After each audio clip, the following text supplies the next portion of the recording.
আমি আছি এখন ব্যাঙ্গালোরে, ঠিক আছে। আর আমাদের কলকাতার অটো আর ব্যাঙ্গালোরের অটোর মধ্যে পার্থক্য আছে। এখানকার অটোগুলো উবের চলে কিন্তু, ঠিক আছে, যত দূরে যাও না কেন। এটা উবের অ্যাপে দেয়া আছে,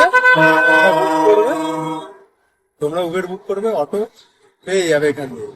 আর একটা সিস্টেম দেখাচ্ছি, এই হচ্ছে আমরা তিনজন বসে আছি এই যে, পেছনে কিন্তু, আর সামনে কিন্তু দেখো ফাঁকা, সামনে কাউকে নেয় না, যিনি চালাচ্ছে শুধু উনি, আর কাউকে এক্সট্রা কাউকে নেয় না।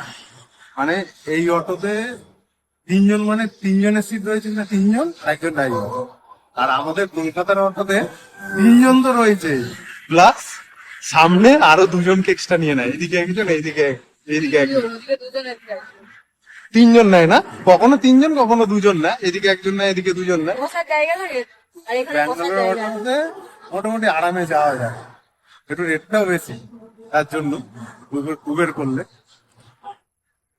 এই হচ্ছে পার্থক্য ব্যাঙ্গালোরে আর আমাদের কলকাতার অটো, তো তোমরা জানোই। এটাই তোমাদের দেখানোর ছিল।